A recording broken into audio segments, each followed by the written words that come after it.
우리는 이 본문 말씀을 통해서 우리의 영혼의 가장 내면 깊은 곳을 좀 비추어 보려고 합니다. 바로 우리가 무엇을 사랑하며 살아가야 하는가, 그리고 그 사랑이 우리의 존재를 어떻게 변화시키는가에 대한 질문에 스스로가 고백할 수 있게 되기를 간절히 바랍니다. 예수님께서 이 땅에 오셔서 그야말로 인간의 상상을 초월하는 놀라운 기적들을 행하셨다라는 것이 성경의 진술입니다. 죽은 나사로가 무덤에서 걸어 나오고 오랜 세월 병마에 시달리던 이들이 일어섰습니다. 귀신 들린 자들이 온전해지는 역사가 끊임없이 일어났습니다. 심지어 그분의 입에서 나오는 말씀 한마디 한마디는 이 땅에 있었던 그 어떤 성인보다, 그 어떤 지성인과 철학자보다 더 깊은 하나님의 진리를 담고 있었습니다. 이 모든 기적과 말씀은 하나님의 영광이 나타난 순간이라고 할 수 있습니다. 이 정도의 스케일과 능력, 그리고 하나님의 영광스러운 자기 계시라면 이 땅의 모든 사람이 사실은 발벗고 나서서 그분을 믿고 따랐을 것입니다. 그런데 이것은 우리의 순진한 생각입니다.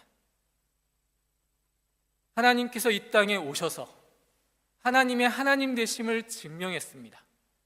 그러나 그 누구도 하나님의 아들이 이 땅에 오셨다라는 것을 제대로 아는 이가 없었다라는 것이 바로 성경의 진술입니다. 오늘 읽은 요한복음 이 말씀을 통해서 우리가 깨닫게 되는 사실은 37절 말씀은 인간이 가지고 있는 상식과 전혀 상반된 말씀이라는 것이 성경의 진술입니다. 이렇게 많은 표적을 저희 앞에 행하셨으나 저를 믿지 아니했다. 이게 성경의 증언이라는 것입니다. 우리가 가진 상식으로는 우리 앞에 기적이 펼쳐지고 우리 앞에 내가 이해할 수 없는 무언가가 펼쳐진다면 신비스럽고 또 그 사람 말을 믿을 수밖에 없을 것입니다. 그런데 하나님의 아들이신 그분께서 놀라운 기적과 하나님의 말씀을 선포했음에도 인간은 변하지 않았다라는 것이 성경의 진술이라는 것입니다. 이 영적 불감증은 사실 새삼스러운 일이 아닙니다. 이것이 바로 인간이 가지고 있는 근원적인 한계성입니다. 요한복음 1장 5절 말씀처럼 빛이 어둠에 비치되 어둠이 깨닫지 못하더라. 하나님의 영광스러운 빛이 비춰도 어둠은 그 빛의 존재를 인식할 수 없습니다. 요한복음 1장 10절과 11절은 이렇게 증언하고 있습니다. 그가 세상에 계셨으며 세상은 그로 말미암아 지은 바 되었으되 세상이 그를 알지 못하였고 자기 땅에 오매 자기 백성이 영접하지 아니하였으니, 성경의 이 진술을 우리가 쉽게 넘어가서는 안 된다라는 것입니다. 세상 만물을 지으신 창조주여 또 영광의 주님이 친히 자기 백성들을 위해 피조물을 위해 이 땅에 오셨는데 그 누구도 알아보지 못했다라는 것입니다. 굳이 비유를 하자면 주인이 자신의 것을 찾기 위해 찾아왔지만 그 주인을 우리는 알지 못하고 그 주인을 오히려 배척한 모습이 바로 우리의 모습이라는 것이죠. 제가 독일에 살면서 한 가지 얻은 유익이라고 한다면 제 자랑을 하려고 하는 것이 아닙니다. 어린 시절부터 책이나 여러 가지 루트를 통해서 보고 익혀왔던 것들을 실제적으로 접할 수 있는 기회가 이 유럽이라는 곳에 와서 어찌 보면 제가 받은 유익이라고 할 수 있습니다. 여러분도 마찬가지일 겁니다. 그러면서 여러 가지 박물관이나 여러 가지 예술품들이 전시되어 있는 곳을 가서 이제 그 예술품이나 작품들을 보게 될 때 한 가지 든 생각이 있습니다. 그것은 내가 얼만큼 아느냐에 따라서, 내가 얼만큼 그것을 이해했느냐에 따라서 그 가치를 깨닫게 된다는 사실입니다. 어렸을 때 배웠던, 그리고 어렸을 때 책으로만 보던 것을 직접 봤을 때의 감동과 감격이 있습니다. 그러나 그것에 대해서, 그 작품에 대해서 진중하게 제대로 알지 못하면 내 앞에 아무리 가치 있는 것이 있다 할지라도 그것을 깨닫지 못하는 것이 우리의 모습이라는 것입니다. 사실 하나님이 이 땅에 오셨을 때도 마찬가지였을 거라고 생각되어집니다. 예수님이 경이로운 기적과 그분의 사랑스러운 가르침, 곧 하나님의 영광스러운 자기 계시를 눈앞에 두고도 그 참된 가치를 알아보지 못하고 그 안에 담긴 영원한 생명을 영적인 안목이 없어 놓쳐버리는 것은 우리가 가진 한계성을 보여주는 사건이라고 할 수 있습니다. 우리가 그분에 대해서 알고 있었다면 그분이 이 땅에 오셔서 우리에게 펼치신 사랑과 은혜를 모를 수가 없을 것입니다. 우리가 하나님에 대해서 왜 계속해서 알아가느냐 하면은 그분의 가치를 제대로 알기 위해서입니다. 그분의 가치를 제대로 이해할 때 여러분이 지금 이 자리에서 하나님의 말씀을 듣고 하나님께 예배하는 이 가치를 모를 수가 없게 되는 것입니다. 예배는 관전이 아닙니다. 예배는 하나님께 드리는 우리의 신앙의 고백이요 그분의 영광을 깨닫는 것입니다. 세상의 얄팍한 화려함과 눈에 멀어 진정 위대한 하나님의 그 임재를 우리가 알지 못한다면 우리를 이 땅에 보내신 하나님이 얼마나 안타까워하시겠습니까? 우리는 아예 하나님의 영광을 볼 수 없는 영적인 눈 자체가 감겨 있었다라는 것이 성경의 진술이라는 것입니다. 여러분, 조금 기분 나쁘십니까? 기분 나빠할 필요가 없습니다. 우리는 애초에 하나님의 영광을 알아볼 수 있는 영적인 안목이 없었던 그러한 자들이었습니다. 이사야 선지자의 눈물겨운 예언이 요한복음 12장 40절에서 다시 인용이 돼서 그 사실을 선명하게 우리에게 제시하고 있습니다. 그들의 눈을 멀게 하시고 그들의 마음을 완고하게 하셨으니 이는 그들로 하여금 눈으로 보고 마음으로 깨닫고 돌이켜 내게 고침을 받지 못하게 하려 함이라 하였음이로다. 오늘 본문의 말씀은 이사야 말씀을 그대로 인용하신 말씀입니다. 이 말씀은 우리가 노력 부족으로 하나님의 영광을 보지 못한 것이 아니라 애초에 스스로는 볼 수 없는 존재였음을 명확하게 설명하고 있습니다. 아무리 눈앞에 빛나는 진리와 생명의 길이 펼쳐진다 할지라도 영적인 눈이 단단히 눈이 멀어져 있기 때문에 우리 스스로의 힘으로는 그것을 깨닫고 받아들일 능력과 그 영광을 사랑할 능력이 단 1%도 1도 없다라는 것이 성경의 진술이라는 것입니다. 더 나아가 우리가 이토록 영적으로 무능력하고 희망 없는 존재임을 솔직히 인정하는 것조차 힘들어하는 존재라는 것이죠. 우리 안에는 아니야, 나는 그래도 주님을 믿으려고 노력하고 있어, 하나님의 영광을 어느 정도는 사랑하고 있어, 이렇게 항변하고 싶은 마음도 있을 것입니다. 하지만 그것이 자존심이라는 모습으로 고개를 들고 있는 것입니다. 우리의 교만과 착각과 위선은 무섭도록 하나님의 하나님 되심을 인정하지 못할 때가 많다라는 것이죠. 요한복음 12장 42절과 43절은 마치 우리의 숨통을 조여오는 충격적인 현실을 적나라하게 드러내고 있습니다. 잘 보십시오. 그러나 간언 중에도 그를 믿는 자가 많되 바리새인들 때문에 드러내어 말하지 못하니 이는 출교를 당할까 두려워함이라. 그들은 하나님의 영광보다 사람의 영광을 더 사랑하였더라. 이것이 우리의 본 모습입니다. 놀라울 필요도 없습니다. 이들은 속으로는 예수님이 구원자임을 알았다고 지금 성경은 말하고 있습니다. 하지만 이들은 바리새인들의 시선과 권력, 혹시라도 유대사회에서 추방당할까 봐 두려워서 자신들의 믿음을 바르게 고백하지 못하고 있습니다. 이는 오늘날 우리가 세상의 눈치를 보느라 마치 직장 상사의 평가나 온라인에서 벌어지는 그 악플이 두려워서 자신의 신앙을 드러내 보이지 못하는 모습과 닮아 있습니다. 하나님의 영광보다 사람의 영광, 즉 사람들에게 인정받고 좋은 평판을 유지하는 것을 더 사랑하는 것입니다.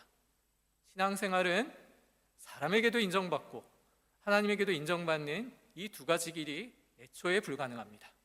근데 우리는 하나님의 영광을 더 추구하고 그 하나님께서 주신 그 사랑과 은혜를 깨달아 알아야 하는 하나님의 자녀임에도 불구하고 사람의 눈치를 보고 있습니다. 그게 우리의 현실이라는 것이죠. 성경은 이처럼 우리에게 우리가 가지고 있는 모습에 대해서 이야기하고 있습니다. 그런데 성경은 분명히 신앙을 가진 자는 어떠한 모습으로 살아야 하는지를 보여주고 있습니다. 누가복음 12장 8절과 9절은 이 사실에 대해서 이렇게 선포하고 있습니다. 잘 들어보십시오. 내가 너희에게 말하노니 누구든지 사람 앞에서 나를 시인하면 인자도 하나님의 천사들 앞에서 그를 시인할 것이요 사람 앞에서 나를 부인하는 자는 하나님의 천사들 앞에서 부인함을 당하리라. 입술로 우리의 신앙의 고백으로 시인할 것을 말하고 있습니다. 우리는 때로 마음으로 믿으면 그만이지 말로만 시인하는 위선자들을 얼마나 많이 봤는데 왜 시인하느냐, 이런 말에 반감을 가질 수도 있습니다. 하지만 성경은 우리가 마음으로 믿었다고 착각하는 그 마음마저도 사실은 우리의 것이 아니라는 충격적인 사실을 지적하고 있습니다. 이 진실은 사도 바울이 로마서 7장 19절에서 고백한 그 말씀에서 분명해집니다. 내가 원하는 바 선은 행하지 아니하고 도리어 원하지 아니하는 바 악을 행하는도다. 우리의 결심과 의지만으로는 절대 우리 삶의 온전한 주인이 될 수 없다라는 것입니다.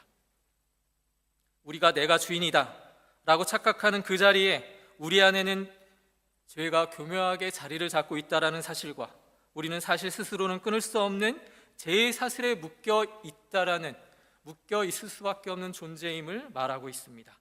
죄는 교묘하게 우리의 자존심을 자극하고 세상 물정 모르는 순진한 어린아이로 치부해서 하나님의 영광을 선택하기 어렵게 만들고 있다는 것이죠. 우리가 말하는 우리가 하나님 앞에 행하는 모든 일들, 그것이 자신의 의를 드러내기 위한 수단인지 정말로 하나님의 영광을 위한 수단인지를 스스로가 물어보시기 바랍니다. 그렇다면 우리는 궁극적으로 어떤 존재인가? 우리의 마음마저 온전히 다스리지 못하는 그야말로 죄의 노예라는 사실, 이 사실을 성경은 우리에게 너무 가감없이 말하고 있습니다. 그리고 우리의 근본적인 문제는 바로 하나님의 영광보다 나의 영광, 즉 사람의 영광을 더 사랑하는 교만한 본성임을 성경은 계속해서 말하고 있다는 것이죠. 그러면 성경이 강조하는 그 구원의 강조가 무엇인지를 한번 살펴보도록 하겠습니다.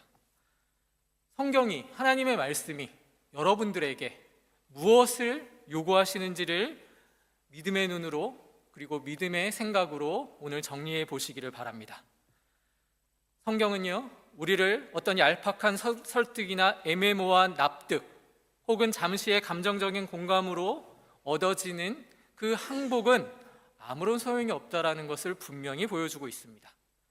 구원이 무엇입니까? 라고 얘기했을 때요, 구원은 그야말로 주인이 바뀌는 사건이라는 것입니다. 한때 마귀의 손아귀에 붙잡혀 죄의 노예로 허덕이며 사람의 영광만을 쫓던 우리가 예수 그리스도의 능력과 사랑 안에서 하나님 아버지의 품으로 우리의 주인이 완전히 교체되었기 때문에 얻게 된 것이 바로 구원입니다. 이 구원을 여러분이 지금 받으신 줄 믿으시기 바랍니다. 우리는 이제 죄의 노예가 아니라 그분의 것이 되었고 그분의 존귀한 소유물이 되었습니다. 우리를 죄의 노예 상태에서 건져내어 하나님의 자녀라는 최고의 신분으로 옮기신 것은 전적으로 하나님의 주권과 그분의 말로 닿을 수 없는 사랑의 역사라는 것입니다. 그러나 아직도 많은 신자들이 자신이 스스로 믿고 결심해서 하나님의 자녀가 되었다라고 착각합니다. 그게 절대 아니라는 것이 성경의 또한 진술이죠. 에베소서 2장 8절과 9절 말씀을 보십시오. 너희는 그 은혜에 의하여 믿음으로 말미암아 구원을 받았으니 이것은 너희에게서 난 것이 아니요 하나님의 선물이라. 행위에서 난 것이 아니니 이는 누구든지 자랑하지 못하게 함이라. 성경은 계속해서 우리에게 선포하고 있습니다. 우리의 오늘날의 열심과 신실한 신앙생활은 전적으로 주님께서 우리를 택하시고 죽었던 영혼을 다시 살리시며 어둠에 갇혀있던 우리의 영적인 눈을 강제로 열어주셨기에 가능한 하나님의 전적인 은혜라는 것입니다. 비로소 우리는 누가 우리의 참 아버지이며 누가 우리의 참 주인인지를 깨닫게 된 것입니다. 그 주님께서 우리에게 뜨거운 사랑을 지금 부어주시고 있기 때문에 지금 이 순간 우리가 예배할 수 있게 된 것이요, 그래서 우리가 보이는 이 열심은 우리가 쟁취한 대단한 결과물이 아닙니다. 우리에게 값없이 부어진 은혜로 말미암아 지극히 당연하고 우리가 하나님께 받은 그 사랑이 너무 크기 때문에 보이는 당연한 믿음의 반응이라는 것입니다. 우리에게 허락된 새로운 신분에 걸맞는 영적 성장을 위한 당연스러운 모습이라는 것입니다. 그 사랑을 받은 자만이 보일 수 있는 행위라는 것입니다. 이 모든 것이 하나님의 영광을 위한 것임을 여러분 잊으시면 안 됩니다. 우리가 때때로 내가 진짜 하나님의 자녀인가, 그렇지 않은 가짜 신자인가 하는 질문 앞에 흔들릴 때가 많습니다. 왜 이렇게 구원의 실감이 나지 않는가 했을 때에는 우리는 우리의 지성과 결심으로, 결단으로 운명이 결정된 자가 아니라 우리의 의지와는 상관없이 옛 주인이었던 죄의 마귀로부터 이제 새 주인, 바로 예수님의 공로로 말미암아 그 영적인 싸움 속에서 지금 새 주인, 바로 예수님께 강제로 붙잡혀 온 자들이기 때문에 그런 것입니다. 그러니까 강제로 붙잡혀 온 것이기 때문에 아직 실감하고 있지 못하고 있는 것이 맞는 말이라는 것입니다. 자기 신분에 대한 의심과 불안을 쉽사리 떨쳐버리지 못하는 우리 주변에 많은 신자들이 있는 이유가 이 이유에서입니다. 그러나 사랑하는 성도 여러분, 우리의 구원의 확신은 어떤 일시적인 감정이나 헛된 확인을 요구하는 그런 놀이가 아닙니다. 우리의 구원의 확신은 바로 하나님이 증거하신 이 말씀 안에 있다는 것을 분명히 인지하셔야 합니다. 내가 이제 비로소 이 세상 어떤 것보다 하나님을 사랑하게 되었다는 것과 그 하나님이 나를 조건 없이 무한하게 사랑하시고 계시다라는 사실, 그리고 그 사랑한다라는 사실 때문에 우리가 지금 반응하고 있다라는 것, 그것이 중요하다라는 것입니다. 여러분, 지금 이 자리에 귀한 시간을 내어 여러분이 예배를 드리러 왔습니다. 그리고 아까 보셨다시피 성가대가 정말 나날이 그렇게 가득 차는 모습을 보면 이게 단순히 우리가 그것을 의도했기 때문에 이루어질 수 없는 일임을 확인하게 됩니다. 하나님을 찬양하는 귀한 형제의 찬양 속에서 우리가 깨닫게 되는 것은 단순히 자신을 드러내고 증명하기 위해서 그런 것이 아님을 깨닫게 되는 것입니다. 바로 그것이 구원받은 자의 모습으로 하나님께서 펼치신 은혜임을 지금 우리가 목격하고 있는 것입니다. 우리가 아무런 의심 없이 이 자리에 예배할 수 있는 것, 이게 우리의 결단과 우리의 선택으로 된 것이 아님을 믿으시기 바랍니다.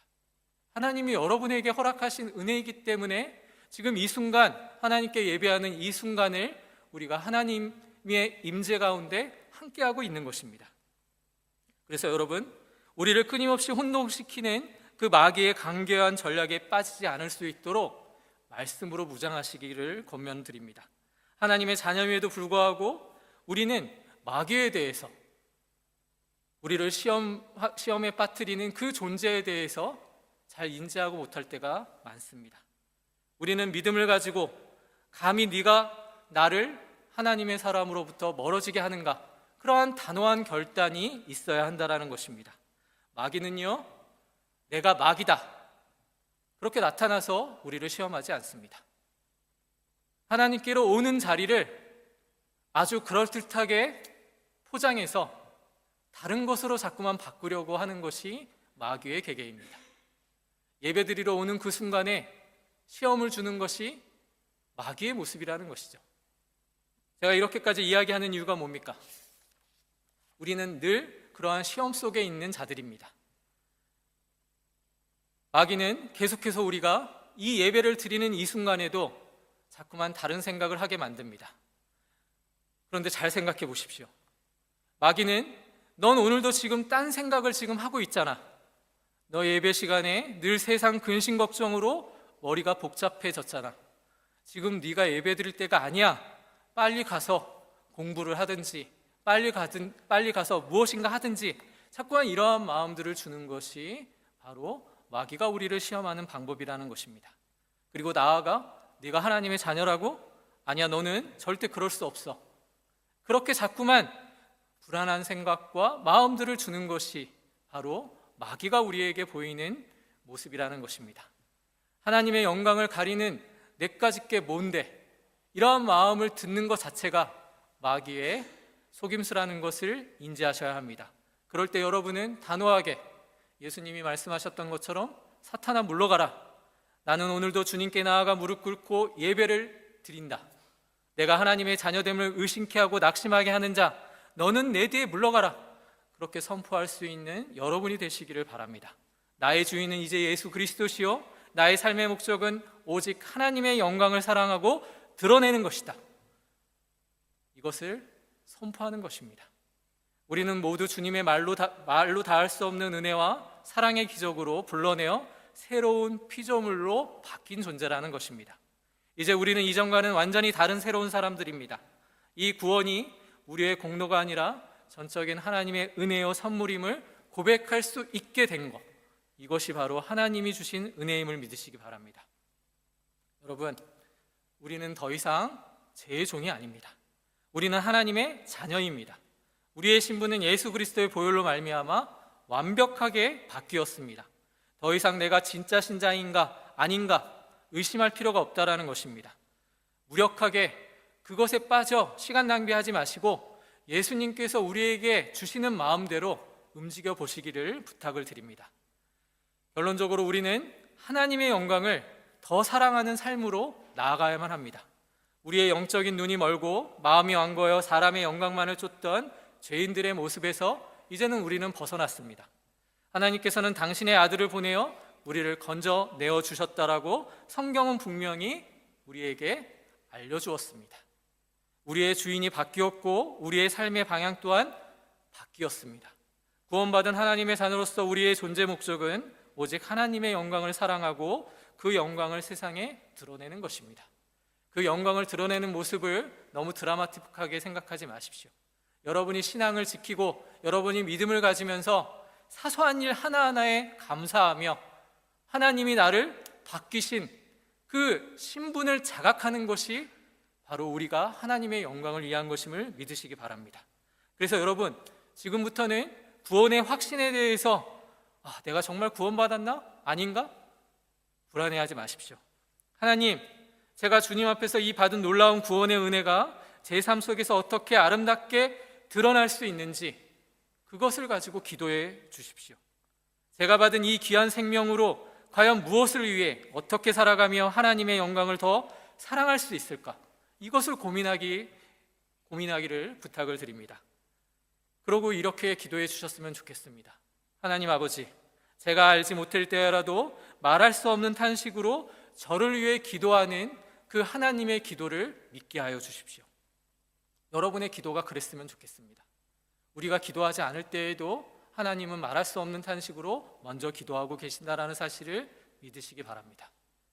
여러분을 만드시는 그 하나님은 부족하고 모자르고 우리가 아는 그 정도의 하나님이 아니라 정말로 완전하신 분임을 믿으시기 바랍니다.